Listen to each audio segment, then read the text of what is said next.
Ministries వారు సమర్పించు అల్లాడుచున్న దేవుని ఆత్మ. నేను ఆరాధించే దైవమే దైవము, నేను ప్రార్థించే దేవుడే దేవుడు. నేను ఆరాధించే దైవమే దైవము, నేను ప్రార్థించే దేవుడే దేవుడు. నేను ఆరాధించే దైవమే దైవము, నేను ప్రార్థించే దేవుడే దేవుడు. నేను ఆరాధించే దైవమే దైవము, నేను ప్రార్థించే దేవుడే దేవుడు. నేను ఆరాధించే దైవమే దైవము, మేము ప్రార్థించే దేవుడే దేవుడు. పరిశుద్ధాత్మ స్తోత్రము, పరలోకపు దేవా వందనం. పరిశుద్ధాత్మ స్తోత్రము, పరలోకపు దేవా వందనం. నేను ఆరాధించే దైవమే దైవము, నేను ప్రార్థించే దేవుడే దేవుడు. నేను ఆరాధించే దైవమే అందరూ గట్టిగా చప్పట్లు దైవము, కొట్టండి. నేను ప్రార్థించే దేవుడే దేవుడు.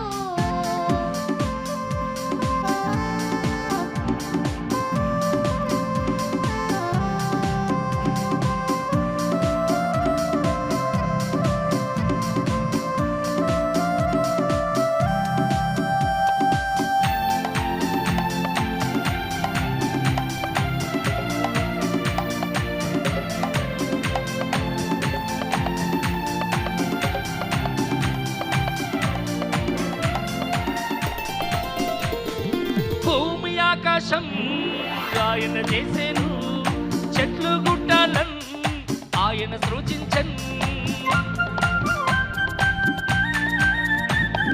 భూమి ఆకాశం ఆయన చేసెను, చెట్టు గుట్టలను ఆయన సృజించెను. నేను ఆరాధించే దైవమే దైవము, నేను ప్రార్థించే దేవుడే దేవుడు. నేను ఆరాధించే దైవమే దైవము, నేను ప్రార్థించే దేవుడే దేవుడు.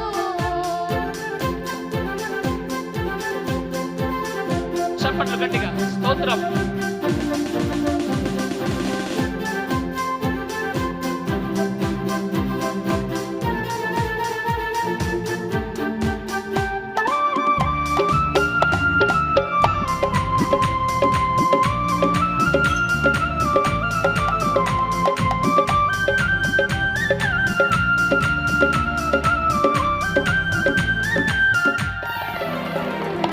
ఆకాశ పక్షులను ఆయన చేసెను, భూమృగముల్ ఆయన సృజించెను.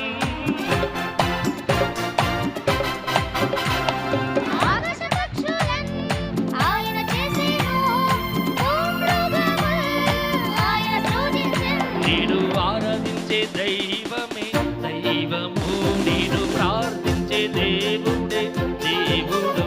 నేను ఆరాధించే దైవమే దైవము, నేను ప్రార్థించే దేవుడే దేవుడు.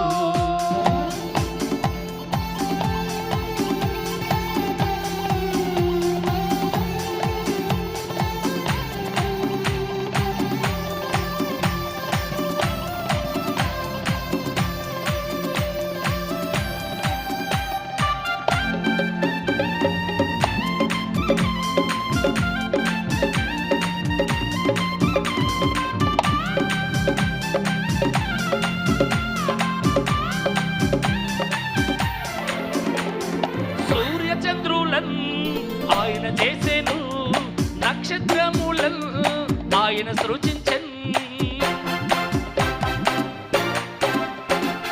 సూర్యచంద్రులను ఆయన చేసెను, నక్షత్రములను ఆయన సృజించెను. నేను ఆరాధించే దైవమే దైవము, నేను ప్రార్థించే దేవుడే దేవుడు.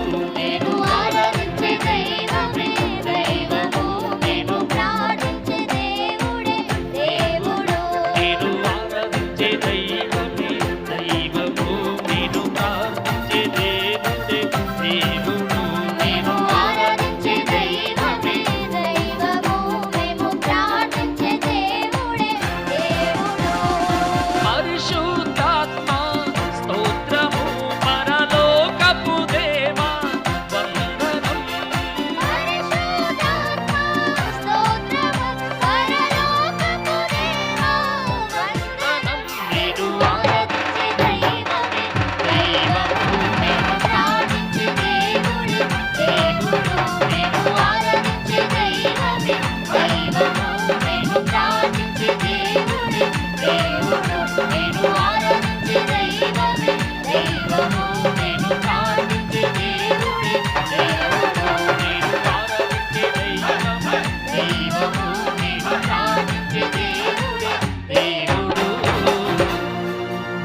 దేవునికి స్తోత్రం. ప్రేమైన సహోదరులరా, దేవుని యొక్క జనాంగమా, మీ అందరికీ ప్రభు అయినటువంటి యేసుక్రీస్తు ప్రశస్తమైన నామంలో నేను మీకు శుభాలు తెలియజేస్తా ఉన్నా.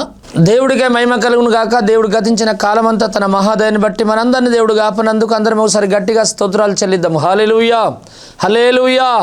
సరే సమయంలో చాలామంది దేవుని యొక్క వాక్యం వింటున్నారు, చాలా రీతులుగా ఆశీర్వదించబడతా ఉన్నారు. ఎందుకంటే చాలామంది మాకు ఫోన్ మెసేజ్ల ద్వారా, అదే కాకుండా ఫోన్ కాల్స్ ద్వారా చాలామంది తెలుపుతున్నందుకు మేము ఎంతగానో ఆనందిస్తూ ఉన్నాం. ప్రియా సహోదరులారా, ఈ సమయంలో దేవుని యొక్క వాక్యాన్ని మనం కొద్ది నిమిషాలు మనం విందాం. దానికి ముందు నేను మీకు కొన్ని విషయాలు మీతో పంచుకోవాలని నేను అనుకుంటున్నాను. ప్రతిరోజు ఇదే టయానికి అల్లాడుచున్న దేవుని ఆత్మ అనే టీవీ కార్యక్రమం ఇదే వారం ఇదే టయానికి మీకు వస్తూ ఉంటుంది. ప్రియులారా, మీలో చాలామంది ప్రార్థన సహాయం కోరుతూ ఉన్నారు. మీకు ప్రార్థన సహాయం కావాల్సిన ప్రతి ఒక్కరు అక్కడ స్క్రీన్ మీద నా యొక్క ఫోన్ నెంబర్స్ ఉంటుంది. 9849272545. సెకండ్ నెంబర్ 9908771146 అనే నెంబర్కి మీరు కాల్స్ చేసి మీరు ప్రార్థన చేయించుకోవచ్చు. మీ కొరకు ప్రతినిత్యం మా యొక్క మినిస్ట్రీలో పెనియేలు మినిస్ట్రీ అనేటటువంటి ప్రార్థన టీం ప్రతిరోజు 12 గంటలు ఉపవాసంలో ఉండి మీ అందరి క్షేమం కొరకు ప్రతినిత్యం ప్రార్థన చేస్తూ ఉన్నారు. మేము ప్రతిరోజు మీ కొరకు మేము ప్రార్థన చేస్తూ ఉన్నాం. ఎందుకంటే మీరు క్షేమంగా ఉండడమే మా క్షేమం, మీ సంతోషమే మా సంతోషం. మీరు ఆనందంగా ఉండడం మాకు ఆనందం, మీకు ఆఫీ అయితే మాకు కూడా ఆఫీ. ప్రియా సహోదరులారా, ఈ సమయంలో దేవుని యొక్క వాక్యం ప్రతి వారం మీకు చాలా చక్కగా వినిపించబడుతుంది. ఈ రీతిగా దేవుని యొక్క వాక్యం వినిపించడం అంటే ఇది మామూలు ఆశామాశయం కాదు. దీని వెనుకలు ఎంతో ఖర్చుతో కూడినటువంటి భారం ఉంటుంది. ప్రియా సహోదరులారా, ఈ సమయంలో దేవుని యొక్క వాక్యాన్ని మనము విని దేవుని వాక్యానుసారంగా జీవించడం మనకెంతైనా అవసరం. ఈ వాక్యం విలువైన వాక్యం మీకు అందించబడుతుందంటే దీని వెనుకలు ఎందరో ప్రయాసపడి దేవుని సేవ కొరకై ధారాళంగా ఇస్తున్నారు. దేవుని పని కొరకు ఎంతోమంది హెల్ప్ చేస్తూ ఉన్నారు. ఎంతోమంది చందా రూపంలో ఎంతోమంది స్పాన్సర్ చేస్తూ ఉన్నారు. ప్రియులారా, ఇట్టి వాక్యము కూడా ఈరోజు మీకు అందించబడుతుందంటే బైబిల్ గ్రంథంలో దేవుడు అన్నాడు, ఉచితంగా మీరు పొందుకుంటారు కాబట్టి ఉచితంగా మీరు ఇవ్వండి. అంటే దాని అర్థం ఏంటంటే మీరు ఉచితంగానే మీకు వాక్యం అందించబడుతుంది. మీరు ఉచితంగా మీకున్నటువంటి ధనాన్ని దేవుడి కొరకు ఉచితంగా ఇచ్చేసేయండి.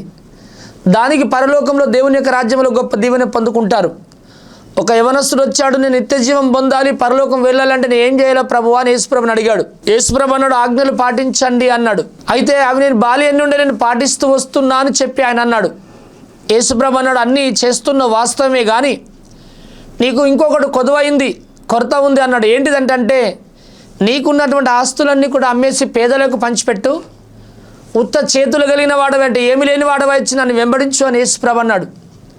వాడు బాగా మిగిలిన ఆస్తి కలిగిన వాడు కాబట్టి నేను సంపాదించిన ఆస్తి పేదలకు వట్టిగానిచ్చేసేలా, ఊరికనిచ్చేసేలా, ఏది కరెక్ట్ లేదనుకున్నాడు, వెనుకకి తిరిగి వెళ్ళిపోయాడు. యేసుప్రభు అన్నాడు, ప్రియులారా, సూది బెజ్జంలో నుండి సూదికి ఒక తూము ఉంటుంది, దాన్ని బెజ్జం అంటారు బైబిల్ ప్రకారం. సూది తూములో నుండి ఒక ఒంటైనా కూడా దూరగలుగుతుందట. కానీ ధనవంతుడైనటువంటి వాడు పరలోక రాజ్యం వెళ్ళడం అనేది అంత సులభమైన విషయం ఏం కాదు. ఎందుకంటే యేసుప్రభు చెప్పాడు, మీ ధనం ఎక్కడ ఉంటుందో మీ హృదయం అక్కడ ఉంటుంది. కాబట్టి ప్రియులారా, మన ధనమే మనం నమ్ముకుంటే పాడైతాం. ధనమే మనకు దైవం కాదు. ధనం ఎల్లకాలం మనకు ఉండలేదు. కాబట్టి దీపం ఉన్నప్పుడు ఇల్లు చక్కబెట్టుకోవాలని సెలవిచ్చిన ప్రకారం దేవుడు మనకిచ్చినటువంటి ఆస్తి ఏదైతుందో అది మన చేతులు ఇప్పుడు ఏం చేయాలన్నా మనకు అధికారం ఉంది. ఒకవేళ కాస్త ధనమును వదిలిపెట్టి మనం చనిపోతే ఆ ధనాన్ని మనం పట్టుకోలేం, ముట్టుకోలేం. నేను చనిపోయినా కదా ఇది నా దగ్గర ఎందుకు అని వాళ్ళకని ఇద్దామన్నా కూడా ఇవ్వలేం. ఎందుకంటే ధనాన్ని విడిచిపెట్టి వెళ్ళిపోయినా అంతే, నీ చాప్టర్ క్లోజ్ అయిపోతుంది. అయితే బ్రతుకున్నప్పుడు నీకు ఒక అవకాశం దేవుడు నీకు ఇస్తున్నాడు. పరమందు మీ ధనాన్ని దాచుకోండి అన్నాడు.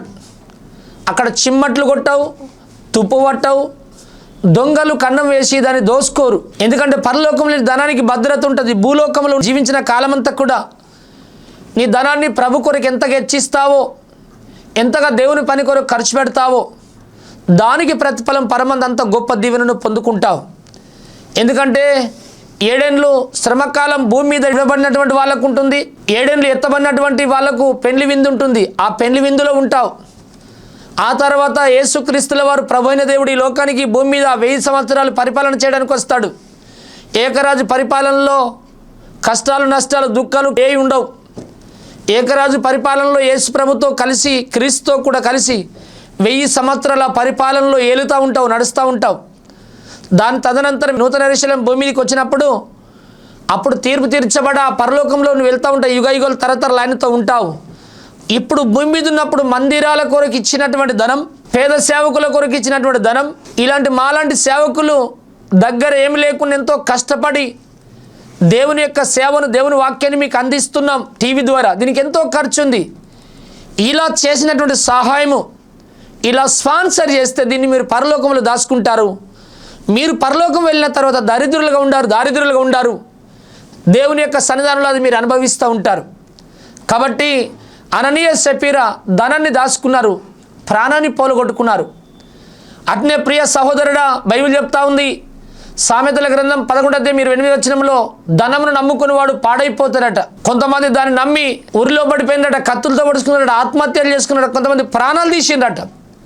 కారణం ఏంటంటే ధనం అనేది అంత డేంజర్. కాబట్టి నీ దగ్గర ఉన్నప్పుడు అది నీ ఆధీనంలో ఉంది.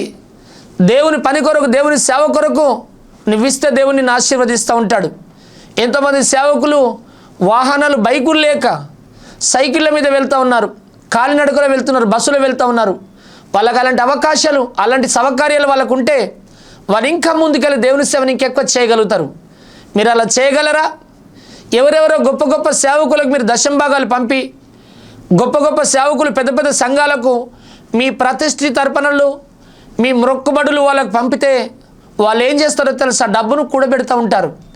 పేద సేవకులే దేవుని కొరకు త్యాగం చేసి, మాలాంటి సేవకులే దేవుని యొక్క పని కొరకు త్యాగం చేసి వాళ్ళు ముందుకు నడిపేటటువంటి వాళ్ళు. ఇలాంటి సేవకులకు మీరు కూడా చైతన్యస్తే మీ పేర్లు జీవగ్రంథాన్ని రాయబెడతాయి. దేవుడు మిమ్మల్ని ఆశీర్వదిస్తూ ఉంటాడు. ఎంతమంది టీవీ స్పాన్సర్ చెయ్యాలి అని ఎంతమంది అనుకుంటున్నారు? ఈరోజు మీరు తీర్మానం చేసుకోండి, మీరు మొక్కుకోండి. దేవా, నేను పలానా సమస్య ఉన్నది, అది నన్ను తీర్చు. నేను టీవీ స్పాన్సర్ తప్పకుండా నేను 1 చేస్తా, 2 చేస్తాను, 3 చేస్తా, 4 వారాలు చేస్తా, 5 వారాలు చేస్తా, 6 వారాలు, 7, 8, 9, 10 వారాలు చేస్తా, సంవత్సరం అంతటికి చేస్తా అని మీరు మొక్కండి. ఎటువంటి సమస్య అయినా సరే అవలీలనగా దేవుడు తొలగించేస్తాడు. మీ మొక్కు దేవుడు అంగీకరిస్తూ ఉంటాడు. ప్రియులారా, చాలామంది మాకు స్పాన్సర్ చేస్తూ ఉన్నారు, ఇదే చెప్తున్నారు. ఒక ఆమెకు సంతానం లేదట, టీవీలో వాక్యం విన్నది, నాతో కలిసి ప్రార్థనలు ఏకీభవించింది. అదే నెలలో దేవుడు ఆమె భర్త బయట దేశం నుండి వచ్చేసాడు. చక్కగా కలిసి కాపురం చేశారు. దేవుడు మంచి మగబిడ్డనిచ్చాడు. ఒక ఆమెకు అప్పులు ఉన్నాయట. ఆ అప్పులో పరిస్థితి తోచని పరిస్థితి ఉంది. ఊరి దగ్గర కొంచెం భూమి ఉంది. ఆ భూమి ల్యాండ్ ఉంటే ఆ ల్యాండ్ను చాలామంది తక్కువ రేటుకు అడిగారట. అట్లా అలా అలా అలా కాస్త కొన్ని రోజులైన తర్వాత ఆ వ్యాల్యూ పెరిగి దానికి కొన్ని లక్షల రూపాయలు వచ్చేసినాయట. ఈ అప్పంతా కట్టేసుకున్నది, మిగిలిన డబ్బులు బ్యాంకులు వేసుకుని చాలా చక్కగా వడ్డీ తెచ్చుకొని తింటుందట. ప్రియులారా, ఇట్లాంటి ఇంకెన్నో సాక్ష్యాలు మేము చెప్పగలం. ఒక ఆమె పెళ్లి సంబంధం కొరకు, ఒక ఆయనకు పెళ్లి సంబంధం 12 సంవత్సరాలు అయిందట. ఎన్ని స్థలాల్లో వెతికినా కుదరలేదు, అసలు దొరకలేవట. అయితే ఎప్పుడైతే స్పాన్సర్ చేస్తాను మొక్కుకున్నదో వెంటనే ఆమెకు మంచి భర్త దొరికిండు, ఘనమైన వివాహం జరిగింది.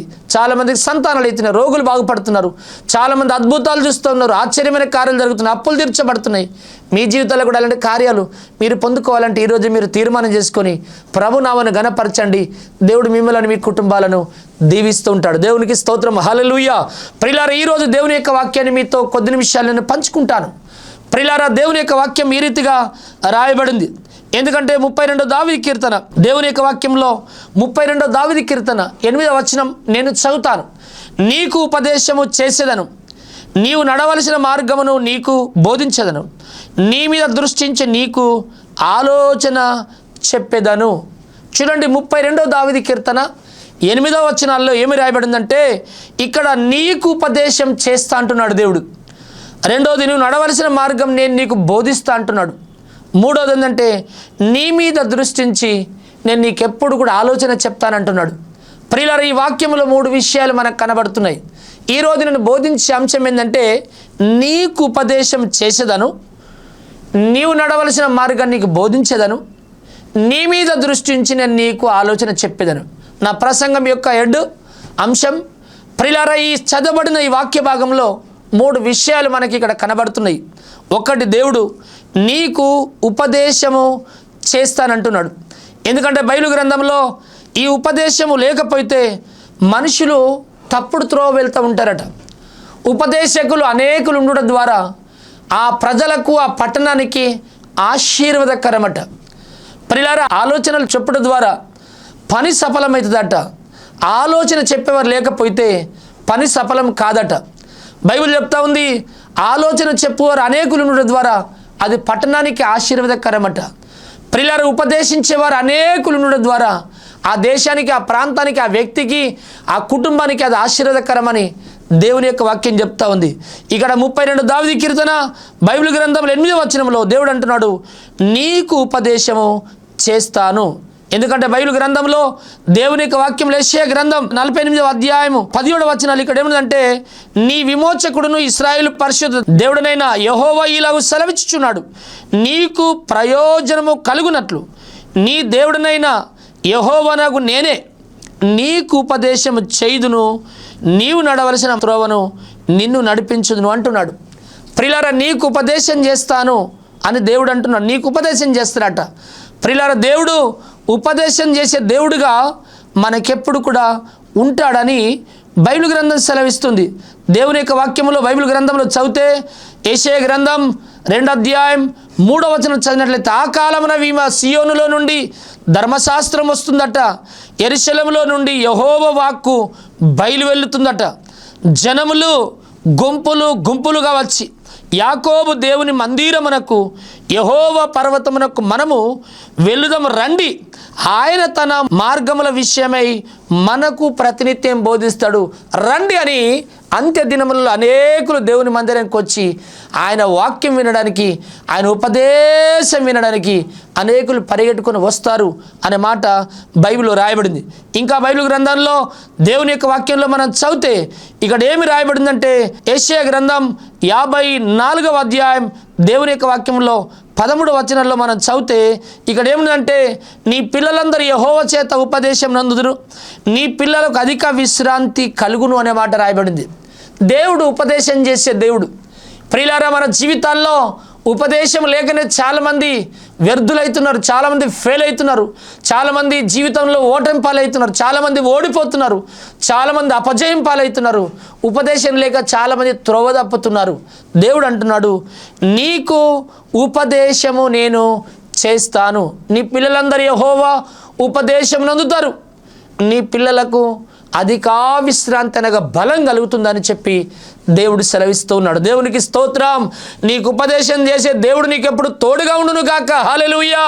దేవుడు ఆయన నీకు ఎప్పుడు ఉపదేశం చేసి నీ జీవితాన్ని ప్రతినిధి నడిపించును గాక. ప్రియులారా, దేవుడు మొట్టమొదటిగా ఉపదేశం చేస్తాను అంటున్నాడు. రెండో విషయం ఇక్కడ ఏమున్నదంటే, నీవు నడవలసిన మార్గం నేను నీకు బోధిస్తాను. ప్రియులారా, దేవుడు మనకు నడవలసిన మార్గం, ఎట్లా నడవాలా, ఎట్లా జీవించాలా, సమాజంలో ఎట్లా నడుచుకోవాలో చాలామందికి తెలియదు. దేవుని వాక్యం సెలవిస్తుంది, నువ్వు నడవలసిన మార్గాన్ని నేను నీకు బోధిస్తాను, నీకు ఉపదేశం చేసేదను, నీవు నడవలసిన మార్గమును నీకు బోధిస్తాను. హల్లెలూయా. నేను నడవలసిన మార్గాన్ని నీకు బోధిస్తా. ఎట్లా నడవాలో, ఎట్లా జీవిత యాత్రను కొనసాగించాలో, ఏ పని చేయాలో, ఎట్లా నడవాలో దేవుడు అంటున్నాడు, నేను నీకు ఉపదేశం చేస్తానంటున్నాడు. రెండవది, నువ్వు నడవలసిన మార్గం నేను నీకు ప్రతినిత్యం బోధించే బోధకుడుగా ఉంటాను. ఇట్లా నడవాల బిడ్డ, ఇట్లా నడవద్దు బిడ్డ అని బోధిస్తారట. ఇట్లా చేయాల బిడ్డ, ఇట్లా చేయొద్దు బిడ్డ అని చెప్పి బోధిస్తూ ఉంటారట. ఫలాని పద్ధతిలో నడుచుకోవాల బిడ్డ, ఫలాని పద్ధతిలో నడవద్దు బిడ్డ అని చెప్పి దేవుడు ప్రతినిత్యము బోధిస్తూ ఉంటాడట. ప్రియులారా, నీకు ఉపదేశం చేస్తూ ఉంటాడు. నీవు నడవలసిన మార్గాన్ని నేను నీకు బోధిస్తానని చెప్పి దేవుడు అంటున్నాడు. దేవునికి స్తోత్రం. హల్లెలూయా. బైబిల్ గ్రంథంలో దేవుని యొక్క వాక్యంలో, యెషయా గ్రంథం దేవుని యొక్క వాక్యంలో మనం చదివినట్లయితే 2వ అధ్యాయం 3వ వచనాలు చదివినట్లయితే, ఆ కాలమున సియోనులో నుండి ధర్మశాస్త్రం వస్తుందట, యెరూషలేములో నుండి యెహోవా వాక్కులు బయలు వెళుతాయట. జనములు గుంపులు గుంపులుగా వచ్చి యాకోబు దేవుని మందిరమునకు, యెహోవా పర్వతమునకు మనము వెళుదాము రండి, ఆయన తన మార్గములను విషయమై మనకు బోధిస్తాడు, మనం ఆయన త్రోవలో నడుచుకుందుము అని చెప్పుకుంటారట. ఆయన ప్రతినిత్యం మన నడవలసిన మార్గాన్ని మనకు బోధిస్తాడు. సియోనులో నుండి తన ధర్మశాస్త్రం తీసుకొచ్చి బోధిస్తూ ఉంటాడు. నిజంగా ఆయన మన జీవితాల్లో ఆయన మనకు ఆలోచన చెప్తా నడిపిస్తూ ఉంటాడు. ఆయన మనకు ఆ యొక్క వెళుదాం రండి, ఆయన మార్గములన్న విషయమై మనకు బోధిస్తాడు అని చెప్పి దేవుని యొక్క వాక్యం సెలవిస్తుంది. ప్రియులారా, దేవుడు మనకెప్పుడు కూడా బోధించే దేవుడిగా మనకుంటాడు. బోధించే దేవుడుగా ఉంటాడు. అదే కాకుండా మూడవది, ఆ యొక్క బైబిల్ గ్రంథంలో దేవుని యొక్క వాక్యంలో నీ మీద దృష్టి ఉంచి నీకు ఆలోచన చెప్తాను అంటున్నాడు. ఆలోచన నీ మీద దృష్టి ఉంచేదని అంటున్నాడు. అంటే నీ మీద ఎప్పుడు కూడా దృష్టి ఉంచుతూ ఉంటాడు. ఎందుకంటే బైబిల్ గ్రంథంలో దేవుని యొక్క వాక్యంలో ద్వితీయోపదేశ కాండం 11వ అధ్యాయం 12వ వచనంలో మనం చదివితే, ఆది ఆకాశ వర్ష జలము త్రాగును, అది నీ దేవుడని యెహోవా లక్ష్యపెట్టు దేశం, నీ దేవుడని యెహోవా కన్నులు సంవత్సర ఆది మొదలుకున్న సంవత్సరాంతం వరకు ఎల్లప్పుడూ దాని మీద నిలిచి ఉంటాయి. హల్లెలూయా. నీ మీద దృష్టించి ఎప్పుడు కూడా నిలిచి ఉంటాయి ఆయన కన్నులు. అది నీ దేవుడని యెహోవా లక్ష్యపెట్టు దేశం, నీ దేవుడని యెహోవా కన్నులు సంవత్సర ఆది మొదలుకున్న సంవత్సరాంతం వరకు ఎల్లప్పుడూ దాని మీద నిలిచి ఉంటాయి. నీ మీద, నీ భార్య, నీ భర్త, నీ పిల్లలు, నీ కొడుకులు, నీ కోడలు, నీ బిడ్డలు, నీ అల్లుళ్ళు, నీ మనుమలు, నీ మనుమరలు, నీ కుటుంబ వ్యవస్థ అంతా కూడా దేవుడు తన కనుదృష్టి ఎప్పుడు కూడా నిలుపుతూ ఉంటాడట. దేవుడు అన్నాడు, అపవాది ఎక్కడి నుండి వచ్చినావు, ఎక్కడికి వెళ్తున్నావు అంటే ఎక్కడి నుండి వచ్చినావంటే అపవాది చెప్పాడు, అయ్యా భూలోకం నుండి వచ్చినా అని చెప్పి అంటున్నాడు. అయితే దేవుడు అన్నాడు, భూలోకంలో సేవకుడినటువంటి ఆ యొక్క యోబు సంగతి నీకు తెలుసా అంటే తెలుసు అన్నాడు. అతడు ఎంతో యథార్థవంతుడు, ఎంతో నిజంగా నీతిపరుడు, నిందారహితుడు, ఆయన న్యాయవంతుడు, చెడుతనాన్ని విసరించేటటువంటి వాడు. ఆయన సంగతి నీకు తెలుసు అంటే తెలుసు. వట్టిగానే కాదు, ఆయన నీ యందు అంతా భక్తి నిష్ట కలిగినటువంటి వాడు. ఆయన చుట్టూ, ఆయన ఆస్తుల చుట్టూ నువ్వు కనుదృష్టి నుంచి నువ్వు కాపుదల ఉంచినావు కాబట్టి ఆయన నీ యందు భయం భక్తి కలిగి ఉన్నాడు అని చెప్పి ఆనాడు అపవాది అనే సాతానుడు దేవుడి దగ్గర ఈ సాక్ష్యం పలకగలిగిండు. ప్రియులారా, యోబు చుట్టూ దేవుడు తన కంచేశాడు. యోబు ఆస్తుల చుట్టూ దేవుడు తన కంచేశాడు. దేవుడు యోబు ఇంటి చుట్టూ దేవుడు తన కంచేసిండు. దేవుడు యోబు పిల్లల చుట్టూ, తన భార్య చుట్టూ, తన చుట్టూ దేవుడు తన కంచేసి ప్రతినిత్యం ఏం చేసినంటే తన మీద దృష్టి ఉంచి ప్రతినిత్యం దేవుడు కాపాడుతూ ఉన్నాడు. దేవునికి స్తోత్రం. ప్రియులారా, ఆనాడు యోబు మీద ఉంచినటువంటి దృష్టి, యోబుకు ఉంచినటువంటి కాపుదల, కనికరం సదాకాలం దేవుడు నీ మీద తన దృష్టి నిలిచి ఉంచును గాక. హల్లెలూయా, హల్లెలూయా. ప్రియులారా, దేవుని యొక్క వాక్యంలో దినవృత్తాంతముల మొదటి గ్రంథం 16వ అధ్యాయం 9వ వచనంలో తన ఎడల యథార్థ హృదయం గల వారిని బలపరచుటకై యెహోవా కనుదృష్టట లోకమంతా సంచరిస్తున్నదట. ప్రియులారా, ప్రతినిత్యము సంచరిస్తూ ఉన్నది, ప్రతినిత్యం నిన్ను చూస్తూ ఉన్నది, ప్రతినిత్యం నీ కుటుంబం చూస్తున్నది, ప్రతినిత్యం నీ పరిస్థితులు చూస్తూ ఉన్నది. ప్రియులారా, దేవుడు మనల్ని, మన కుటుంబాన్ని ఆయన కనుదృష్టి నుంచి ప్రతినిత్యము ఆయన నిలిపించి చూస్తాడని చెప్పి దేవుని యొక్క వాక్యం సెలవిస్తుంది. నాలుగోది ఏంటంటే ఆ యొక్క నీకు ఆలోచన నేను చెప్తాను అంటున్నాడు. దేవునికి స్తోత్రం. హల్లెలూయా. ప్రియులారా, బైబిల్ గ్రంథంలో 32 దావీదు కీర్తన 8వ వచనం చదువుకుంటే, నీకు ఉపదేశం చేసేదను, నువ్వు నడవలసిన మార్గమును నీకు బోధించేదను, నీ మీద దృష్టి ఉంచి నీకు ఆలోచన చెప్పేదను. ప్రియులారా, నీ మీద దృష్టి ఉంచి నీకు ఆలోచన చెప్తా. నిజంగా ఆలోచన చెప్పేవాళ్ళు ఉంటే పట్టణానికి ఆశీర్వాదం, ఆలోచన చెప్పేవారు ఉంటే దేశానికి ఆశీర్వాదం, ఆలోచన చెప్పేవారు ఉంటే కుటుంబానికి ఆశీర్వాదం, ఆలోచన చెప్పేవారు ఉంటే ఆ వ్యక్తికి కూడా ఆశీర్వాదమే. ప్రియులారా, జీవితాల్లో నీకు ఆలోచన లేక ఎన్నో పనులు చేసి త్వరపడుతున్నావు, ఎన్నిట్లలో ఫెయిల్ అవుతున్నావు, విఫలమవుతున్నావు, ఓడిపోతున్నావు, అపజయపాలవుతున్నావు. ప్రియులారా, జారి పడుతున్నావు, చాలాసార్లు మోసపోతున్నావు. కారణం ఏంటంటే నీకు ఆలోచన చెప్పేవారు లేరు. దేవుడు అంటున్నాడు, నేను చెప్తాను. దేవునికి స్తోత్రం. హల్లెలూయా. బైబిల్ గ్రంథంలో దేవుని యొక్క వాక్యంలో, సామెతల గ్రంథం దేవుని యొక్క వాక్యంలో 8వ అధ్యాయం 14వ వచనంలో ఒక మాట ఇక్కడ రాయబడింది. ఏంటంటే, ఆలోచన చెప్పుటయు లెస్సైన జ్ఞానం నిచ్చుటయు నా వశము, జ్ఞానాధారం నేనే, పరక్రమము నాదే అంటున్నాడు. జ్ఞానాధారం నేనే, పరక్రమము నాదే. ఆలోచన చెప్పడం లేస్తేనే జ్ఞానం ఇచ్చడయ్యు, నా వశంలో ఉన్నది నేనే మీకు జ్ఞానం ఇస్తా అని చెప్పి, నేనే మీకు ఆలోచన చెప్తా అని చెప్పి దేవుడు అంటున్నాడు. నా ప్రియ సహోదరుడు, దేవుడు సెలవిస్తున్న మాటలు ఏంటంటే, నీకు ఉపదేశం చేస్తా అంటున్నాడు. రెండోది, నువ్వు నడవలసిన మార్గం నీకు నేను బోధిస్తా అంటున్నాడు. మూడోది, నీ మీద ఎప్పుడు కూడా దృష్టి ఇస్తా, నేను కాపాడుతా, నా కళ్ళ నుంచి కాపాడుతా అంటున్నాడు, దృష్టిస్తా అంటున్నాడు. నాలుగోది ఏంటంటే, నీకు ఆలోచన చెప్తాను అంటున్నాడు. ఈ 4 మేలులు మనం పొందుకొని దేవుడి సన్నిధిలో మనం ముందుకు సాగుదామా?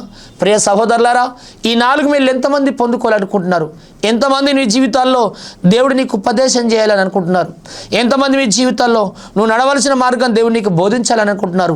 ఎంతమంది మీ జీవితాల్లో నీ మీద దృష్టి ఉంచాలని దేవుడు అనుకుంటున్నారు? ఎంతమంది మీ జీవితాల్లో దేవుడు చక్కనైనటువంటి ఆలోచన ఇచ్చి మీద నడిపించాలని చెప్పేసి ఎంతమంది కోరుకుంటున్నారు? దేవా, నాకు ఈ 4 రకాల మేలు నాకు ఇయ్యి ప్రభువా, ఈ రోజు నుండి తండ్రి నాకు ఉపదేశం చేయి ప్రభువా, నీ ఉపదేశం లేక నేను తప్పిపోతున్నా ప్రభా, ఉపదేశం నాకు కావాలని నాకు బోధించి నాతో మాట్లాడు ప్రభా అని ప్రార్థన చేయి. దేవుడు నీకు ఉపదేశం చేస్తూ ఉంటాడు. ఈ రోజు నుండి నీ జీవితాల్లో అయ్యా నేను నడవలసిన మార్గాన్ని నాకు తెలియక నేను ఎడిపోతున్నా, నాకు అర్థం కావట్లేదు ప్రభా, నేను ఎక్కడికి వెళుతున్నా నాకు అర్థం కావట్లేదు ప్రభా, నన్ను క్షమించేసయ్యా. ఈ రోజు నుండి ప్రభా నన్ను నడిపించవా, చేయబట్టి నడిపించు ప్రభా, నన్ను నడిపివేసయ్యా అని చెప్పి నువ్వు దేవుని వేడుకో, తప్పకుండా ఆయన నీ చేయబట్టి నడిపిస్తూ ఉంటాడు. అదే కాకుండా నీ మీద దృష్టి ఇస్తాను దేవుడు అంటున్నాడు. దేవా నీ కనుదృష్టి నాకు కావాలయ్యా, నీ కనుదృష్టి నా మీద, నా భార్య, నా భర్త, నా పిల్లలు, నా కుటుంబం మీద, దేశం కానీ దేశంలో ఉన్నాం, ఎక్కడో ఉన్నామయ్యా, చెట్టకోలు పుట్టకోలు ఉన్నట్టుగా ఉన్నామయ్యా, నీ దయగల దృష్టి మా మీద ఉంచి మమ్మల్ని సమకూర్చు ప్రభా అని చెప్పి ఆయన కనుదృష్టి కొరకు నువ్వు కోరుకో. దేవుడు నీ మీద దృష్టి తప్పకుండా ఆయన ఉంచబోతున్నాడు. దేవునికి స్తోత్రం, హల్లెలూయా. అదే కాకుండా నీకు ఆలోచన చెప్తాను అంటున్నాడు. దేవా నీ ఆలోచన నాకు కావాలా, నా ఆలోచనలు వ్యర్థం, నా యొక్క తలంపులు వ్యర్థం, నా మాటలు వ్యర్థం యేసయ్యా, నీ ఆలోచన నాకు కావాలా, నీ ఆలోచనతో నన్ను నింపి నన్ను నడిపించి ప్రభాని ఈ రోజు నుండి కోరుకొని ఈ 4 రకాల మేలును మనం కోరుకొని ముందుకు సాగుదాం. ప్రియా సహోదరులారా, అంత మంచి వాక్యం మీకు అందించబడిందంటే ఉచితంగా దేవుడు మాకు ఇచ్చాడు, ఉచితంగా మీకు మేము అందిస్తున్నాం. ఈ వాక్యాన్ని అనుసరించి ఈ 4 రకాల మేలు మీరు పొందుకొని దేవుని బిడ్డలుగా మార్చబడి ముందుకు సాగాలని చెప్పి దేవుని సేవకునిగా నేను కోరుతున్నాను. అదే కాకుండా ఈ వాక్యం మీకు ఆశీర్వాదకరంగా ఉన్నది అనుకుంటే ఈ రోజు తీర్మానం చేసుకొని రండి, మీరు కూడా పాలిపంపులు పంచుకోండి, మీరు కూడా పాలిభాగస్తులై ఉండండి, మీరు కూడా స్పాన్సర్ చేయండి. ఈ వాక్యాన్ని మనం ముందుకు తీసుకెళ్దాం. దేవుడు చెప్పాడు, మీరు వెళ్ళి సర్వలోకానికి వెళ్ళి సర్వ సృష్టికి సువార్త ప్రకటించండి అన్నాడు. అక్కడ దేవుడు నీవు అని చెప్పి పేతురుకు చెప్పలేదు, నీవాని యోహానుకి చెప్పలే, నీవాని యాకోబుకి చెప్పలే, నీవు అని చెప్పేసి అరిమత్తైనటువంటి యోసేపుకి చెప్పలే, నీవే అని చెప్పి దిద్దుమరమైన తోమకు చెప్పలేదు. మీరు అనే మాట బహువచనం. మేము ప్రకటించవచ్చు, మీరు కూడా ప్రకటించవచ్చు. సేవలో పాలిభాగస్తులు కావాలంటే మేము వాక్యం చెప్పచ్చు. దీనికి మీరు ప్రోత్సహిస్తే మీరు కూడా వాక్యం చెప్పినట్లే, మీరు కూడా సేవ చేసినట్లే, మీరు కూడా కొన్ని ఆత్మలు సంపాదించినట్లే, మీరు కూడా సేవలు సహకరించే ముందుకు సాగండి. దేవుడు మిమ్మల్ని ఆశీర్వదిస్తూ ఉంటాడు.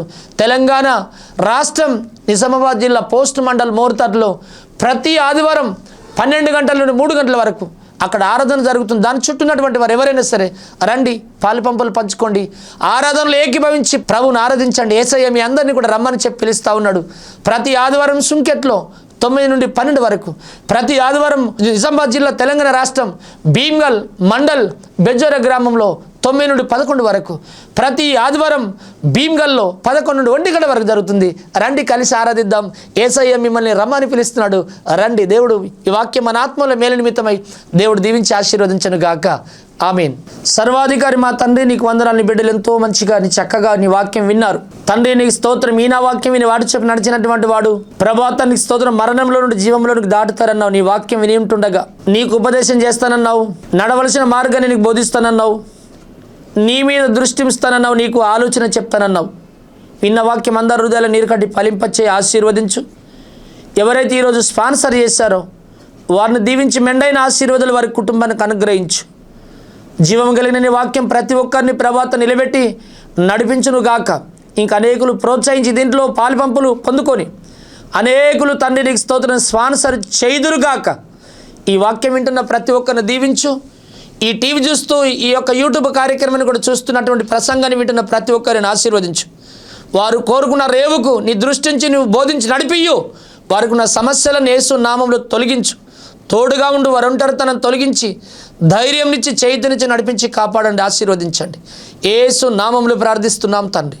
ఆమేన్, ఆమేన్, ఆమేన్. మా చిరునామా పెనుయేలు ప్రార్థనా మందిరం, కరీంనగర్ రోడ్, మోర్తాడ్, నిజామాబాద్ జిల్లా, తెలంగాణ.